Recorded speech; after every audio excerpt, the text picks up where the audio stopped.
We all have that one thing we feel terribly unqualified to do. Usually, when that heavy, sinking feeling hits, we choose one of two paths. We quietly hide the weakness, or we put on a mask of arrogance to pretend it doesn't exist. But what if I told you that sinking feeling isn't a flaw? Dr. Alfred Adler, the pioneer of individual psychology, proved that this feeling of inferiority is actually the essential fuel required to build extraordinary strength. By the end of this video, we are going to look at the data, isolate your specific inadequacy, and build an action plan to weaponize it. To start, grab a pen and a piece of paper. Draw two intersecting lines to divide the page into 4 equal sections. Taking the time to physically write a weakness down on paper is a mandatory first step. It forces your brain out of a defensive posture and primes you to start solving the problem. Step 1. In the top left box, write down one specific thing that makes you feel inadequate. For our example, we'll write, "I am a terrible public speaker." Look at what you wrote without judgment. There's no need to feel ashamed of this. Adler categorized this heavy pressure as a healthy biological trigger, specifically evolved to force us into action. It is a natural mechanism built into your psychology, designed to push you towards solving the real-world difficulties you face. Feeling terrible at a task is actually the correct, healthy biological starting line for mastery. Now for step 2. We have to identify exactly how you currently try to hide or compensate for that weakness. When people lose hope of actually fixing a problem, they often fall into a superiority complex. This happens when a person abandons real effort and relies on self-deception just so they can feel strong.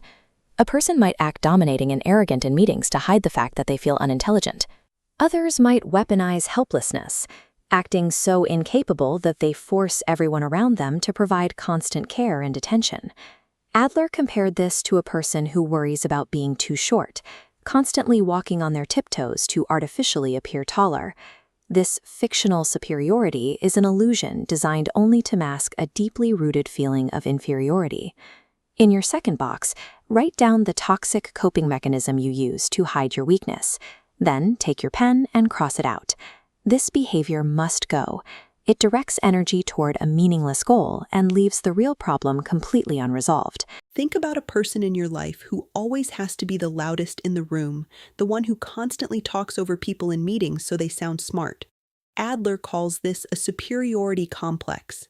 It is an illusion, a fictional strength designed only to mask a deeply rooted fear that they aren't enough.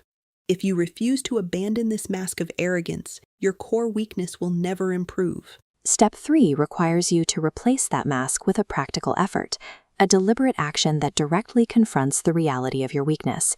You are trading the fake confidence of the superiority complex for grounded, methodical work. Consider a naturally clumsy left-handed child who decides to practice drawing diligently with their right hand every single day. Over time, that practical effort develops exceptional fine motor skills. In your third box, write down the unglamorous daily action required to master your difficulty. For our public speaker, that means writing, "Take a Toastmasters class and practice speaking for 10 minutes daily." Directly attacking the obstacle with practical effort is the only verified method for turning a disadvantage into an advantage. Finally, step 4. You need to link this new practical effort to a larger goal that benefits someone other than yourself. The superiority complex fails because it is strictly private and self-serving. Healthy compensation works because it is directed outward toward social interest. Adler noted that a child deeply impacted by the threat of death early in life might compensate healthily by becoming a doctor, dedicating their entire career to securing human welfare. In your final box, define your contribution. Write down exactly how mastering your specific skill will solve a problem for your team, your family, or your community.